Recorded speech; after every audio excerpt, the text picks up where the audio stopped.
So I saw this video by Adam something not long ago. I had been recommended it after I watched a couple of his videos on transportation and things, which I did like. But I did not agree with this video, so I thought I would make a response to it. So let's begin with the coconut analogy.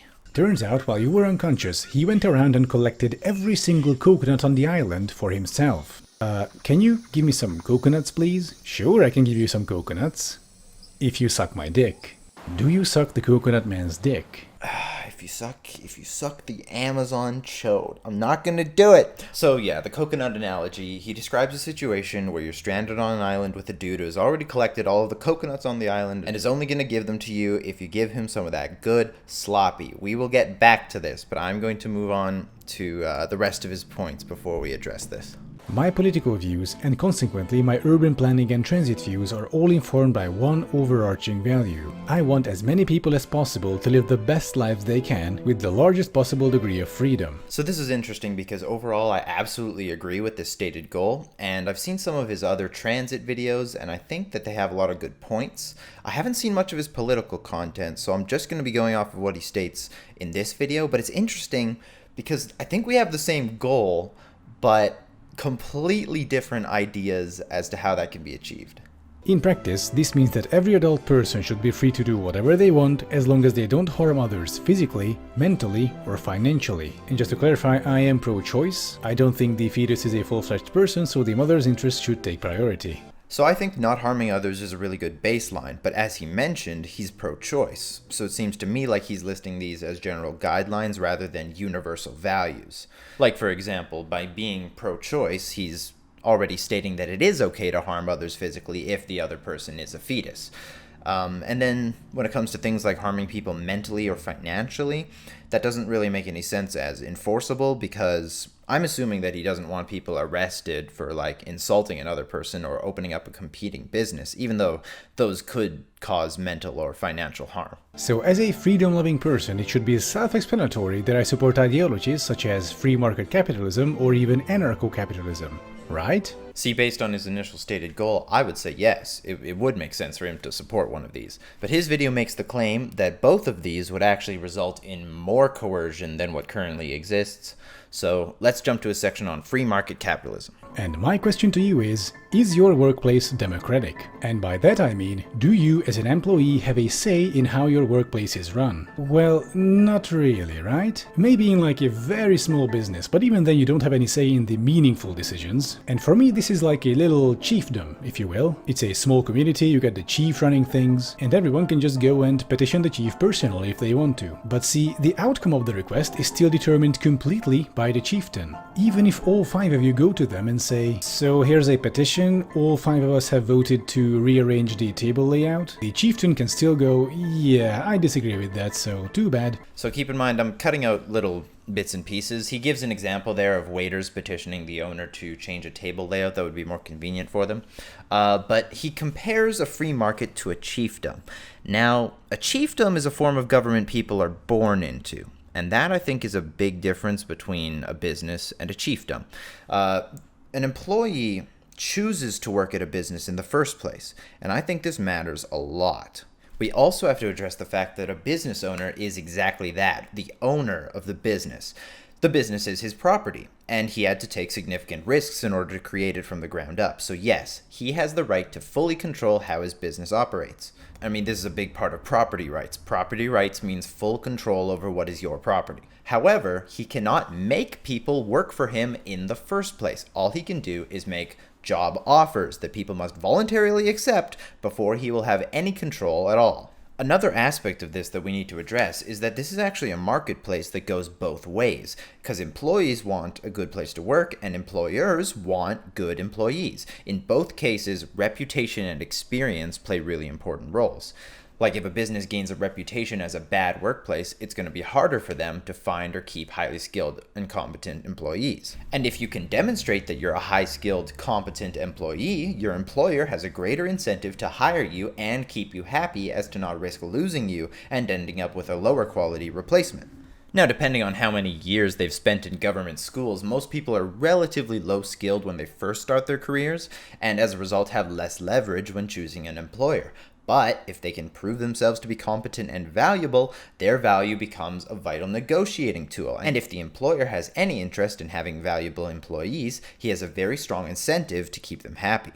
We end up with a system where the will of the people will be taken into account if, and only if, A, the leader is a nice person, B, the leader is afraid that some of the subordinates might quit and so they will need to spend more time and money on additional recruitment, or C, the leader believes that the new table arrangement would lead to more efficient work and so the business would make more money. So here, whether the will of the people will be taken into account depends on A, personal kindness, B, fear of losing money, and C, the promise of more money. So as you can see, this is not exactly the perfect recipe for freedom. So the incentives of losing and making money do apply, but there's a lot more going on here, and I think the incentives work more like a feedback loop.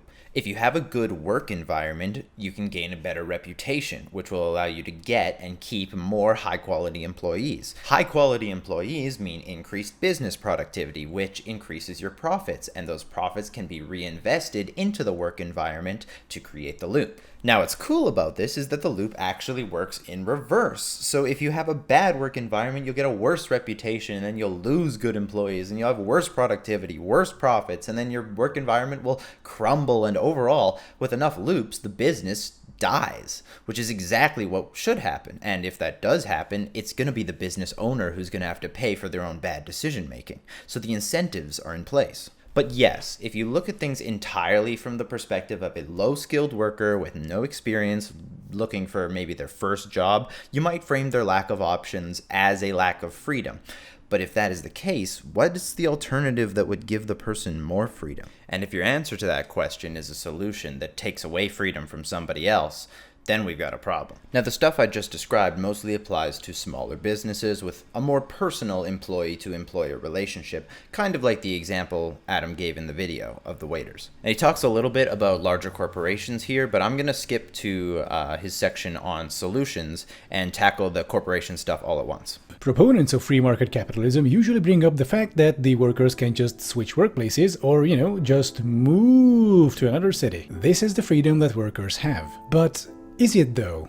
Changing your workplace is not an easy thing to do. I know because I've done it before. It's long, time-consuming, financially difficult. Chances are you'll be without a salary for at least a month, not to mention how stressful it can be. Okay, so first off, there is an obvious third option here, which is to start your own business. And yes, it's both riskier and probably more difficult than the already tough options he provided. But it comes with one major benefit, and that is that if you can make it work, you will be the employer and you will call all the shots. Adam makes the point that moving and finding another job are both very difficult decisions to make and can come with all kinds of stress. Now, he's not wrong here, but I don't really understand what the point is. I mean, yes, switching jobs or moving comes with plenty of difficulty. It might not be realistic for everyone, but I just fail to see how this reflects a lack of freedom. And I think this comes down to different concepts of freedom, because the way I see it, freedom doesn't mean lack of hardship or difficulty, stress, or work. Exercising one's freedom will always include the possibility of failure. And if we put some kind of safety net in place to prop up anyone who fails, all we're going to get is a guarantee that more and more people will start to give up and fail on purpose. What if you live in some small town in some flyover state with like one Walmart and 2 other workplaces, and you want to quit your current job because your employer wants to cut your salary to $5 per hour and increase your work hours to 16 hours per day? Because under free market capitalism, they are allowed to do that. Why is your employer trying to cut your pay and increase your hours? Do employers cut the pay and increase the hours of employees that they actually want to keep? And maybe they do. Maybe I'm just too optimistic about these things. I mean, if you give the absolute least charitable interpretation of this, the employer is deliberately trying to exploit this worker and their inability to easily move away or find another job specifically for this case. But what's that going to do with his reputation? Is that a good long-term strategy for his business? Why are business owners always framed as these beings of pure malice who just want only money and don't care in the absolute slightest about the actual long-term functioning of their business, which involves pleasing people, including their employees? While this hypothetical as all hypotheticals, is possible, I'm not going to accept it as a premise because, as I've explained, the incentives don't line up for employers to act this way. So yeah, to summarize, employers have the incentives to treat their employees well, and freedom always comes with the possibility of failure. But speaking of avoiding the possibility of failure, let's move on to corporations. So what happens in a bigger business with more employees? Big business takes the concept of chiefdom and upgrades it to a totalitarian dictatorship. A great example of this is when major corporations try to prevent workers' unions from forming, also known as union busting. So Adam brings up Tesla in regards to illegal union busting, but I think there are a lot bigger issues when it comes to corporations. The idea that these corporations, as they currently exist, are functioning in any kind of free market is an absolute joke. If you think union busting is bad, how about forming relationships with politicians for beneficial policies? Borrowing money from the federal government at almost no interest and then loaning that money out at higher interest? Constantly lobbying the government for beneficial regulations? Cashing government bailout checks whenever anything goes wrong, and cashing government regulatory credits. When it comes to corporations, they have an incredible amount of legal protection that essentially prevents the people who make the most important decisions from facing the consequences of those decisions. Virtually nobody even knows who's making decisions at the highest levels of these corporations, and those people have little to no responsibility for those decisions. Think about it. Why would Elon hesitate to bust unions? It's not like a couple illegal tweets are going to stop them from being able to sell another $500 million worth of regulatory credits. But for some reason, whenever a large corporation treats their workers badly or does something else abhorrent, we cry out to the government and beg for tighter regulations. Or in this case, make the case that existing regulations are the only thing preventing the corporation from going full Gestapo. They literally have the government regulators in their pockets already. How do you think it got this bad in the first place? More regulation isn't the solution if the corporations are just going to absorb the regulators. We need to remove the mechanism that is making the corporate executives free from taking responsibility for their actions.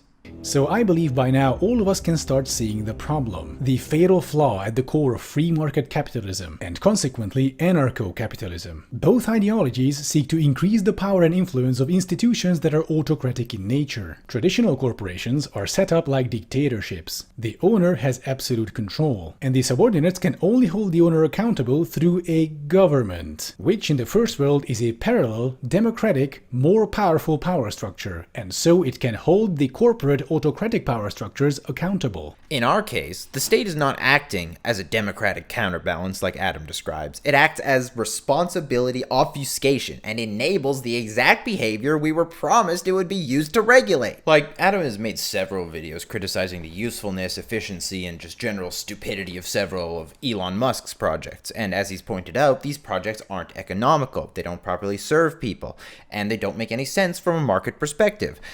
If, for example, the Las Vegas Loop was funded entirely out of Elon Musk's pocket and wasn't at all connected with hundreds of millions of dollars of regulatory credits, I wouldn't have much of an issue with it. But once again, I see this as an example of what happens when corporate consequences are removed and corporations are heavily funded by the government. I almost find it more nefarious than the regular flavor of government incompetence. Like, at least most of our corrupt politicians were democratically elected, right? So we have a semblance of a reason why we would let them take our money and devalue our currency. But we didn't elect Elon Musk. We can't vote him out. So the government is going to take our money by force and use that money to fund and bail out corporations run by unelected executives. The actual root cause of our problems here is that we have given one group of people the express ability to take our money, accumulate national debt, and endlessly print money. And if you're someone with the desire to do whatever they want without risk of consequences, hint, everybody, of course, the first thing you're going to do is make the obvious choice of getting those people with the power to subvert the market on your side. So now let's imagine for a second that we actually lived in a free society where all transactions are voluntary and there is no government with centralized control over currency.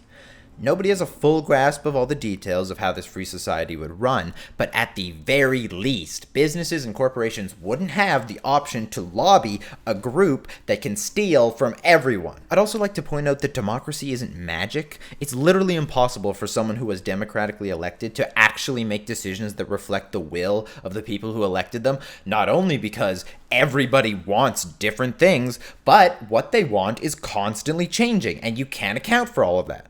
And of course, yes, we have corporations, which are the perfect example of how democracy is in no way beyond corruption. If you get rid of it, then the only game remaining in town will be the autocratic power structures, meaning they'll be the ones with ultimate control. In free market capitalism, they'll control the economy, and who knows, maybe more things by proxy, and in anarcho-capitalism, they'll control everything. So what I'm noticing here is a weird equivalence between what a business has control over within their business and what they have control over outside of their business. Because he starts by making the point that businesses are run autocratically within themselves, but then stretches it out to the point that if the market were free, they would have autocratic control over the entire market. If I run my business like a totalitarian dictator, that's only going to affect the people who voluntarily decide to work for me. I don't suddenly get totalitarian control over my customers or other businesses or anything else. I guess he gives the example of an Amazon Gestapo, which would be an example of a corporation going beyond voluntary transactions and just straight up trying to take over. But assuming this Amazon already exists within a free society, they're not funded by any government, so they're only getting their resources from satisfied customers.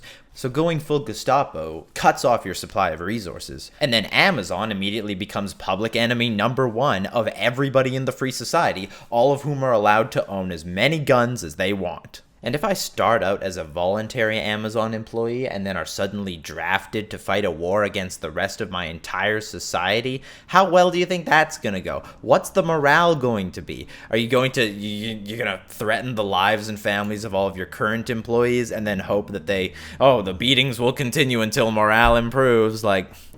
This is why arguing the details of a free society is always a little bit funky, because nobody really knows how these things would naturally sort themselves out. All we want to do is start with the correct premises. Just start by removing all violations of the non-aggression principle, which of course includes the government, and then just go from there. Because if you allow a small amount of coercion, even if it's in the name of preventing hypothetical larger coercion, you're just gonna get more coercion. But if you start with zero, then you get a system that actually has a reason to prevent coercion from happening. And guess what? Coercion happens to be the central part of any autocracy. So if your goal is the lack of coercion, then free market capitalism or anarcho-capitalism should be the last things you would want. And I'm confident in making this statement because coercion already exists in the current system, and it's not coming from the government. If your only choice is to work some shitty job or be homeless, as is the case for millions of people, then I would say you are not really free. Now, this is something that we lack currently, and that is a way to differentiate between people who are in this exact scenario through no fault of their own, and those who have legitimately made terrible decisions that have led them to this point. Because the one thing we never want to do is to separate people from the consequences of their bad decisions. And that should be the main purpose of charity, is to make that distinction so that in our free society we can voluntarily help the people who are there through no fault of their own to increase their skills, to get better jobs, to raise them out of this position, while also not rewarding people who have made terrible decisions. And if we are talking about a free society, the educational system will also be subject to incentives and won't be this government-run pile of garbage that sticks you into thousands of dollars of student debt while teaching you how to be a communist, because apparently having marketable skills is lame and we'd rather just teach people to be able to complain really good. So if your only choices are working a shitty job or being homeless, are you free? Well, you didn't get there out of nowhere. So at that point, it's a matter of personal responsibility. I mean, hey, you do have the option to quit and be homeless, but is that really the type of freedom you would want? And so let us now circle back to the original question. Do you suck the coconut man's dick? Hey, you're free not to, with dying of hunger as the consequence. And that I believe to be coercion. All right, let's break down this analogy.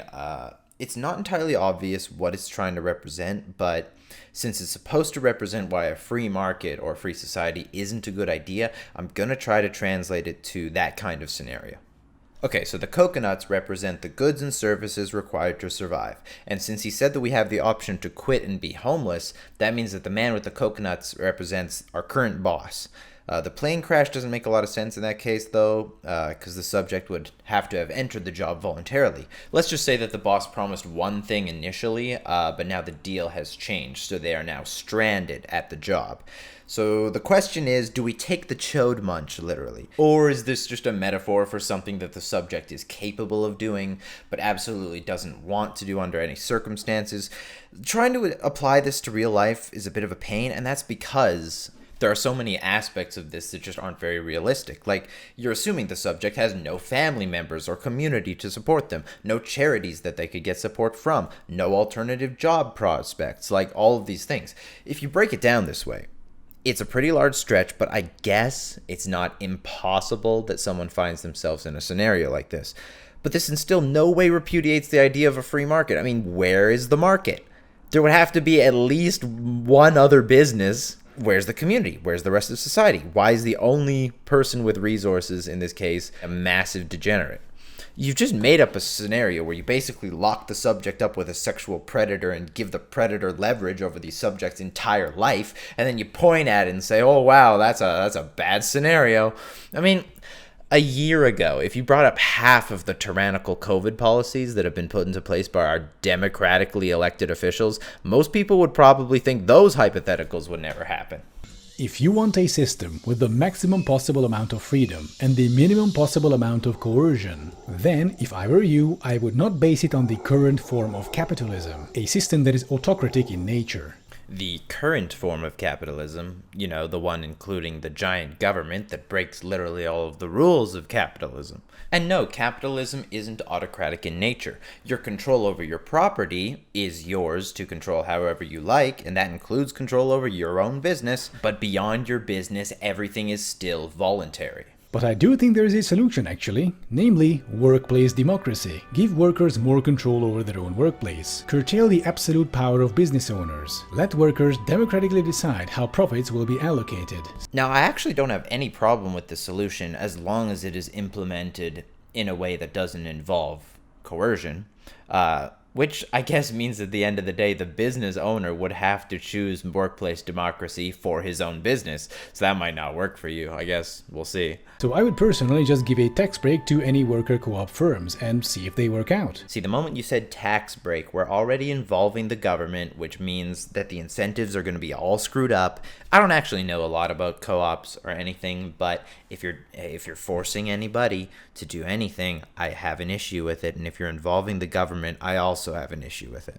If they do, hell yeah, let's have more. If not, well, I guess we'll just have to figure out something else. But there are pretty successful examples already, so I have no doubt they would work out actually. And what you sort of describe here is exactly how we want a free market to work out. It's basically let people try shit, and if it works out, great, and if it doesn't, whatever. But don't shove the government into it. Stop doing that. We're talking about freedom here, which means we have to let things happen organically, not with tax breaks or weird incentives that come out of nowhere just because someone decides that this is a good idea. Now, upon hearing this, you might ask, okay Adam, but if co-ops are so good and, better than traditional firms, how come we still have traditional firms? How come we haven't transitioned into worker co-ops? Well, consider the following. Just because a system is better, it doesn't mean that we will automatically transition to it. The prerequisites of capitalism existed centuries before capitalism itself. And I do believe that the next step after late-stage capitalism, the system we have currently, would be co-op-based capitalism. If your goal is to find the system that works the best,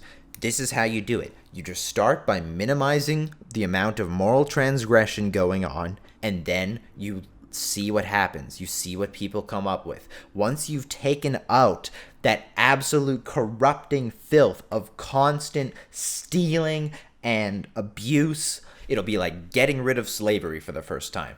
They didn't know what was going to happen, but it turned out so much better. In any case, we need something new, and we need it now. Agreed. And free market capitalism or anarcho-capitalism are just not going to cut it. They're just more the same, and I believe we've all had enough of that already. You know, coconuts and all. What does he mean by that? Has he been partaking of the Bezos chode? I don't know about this.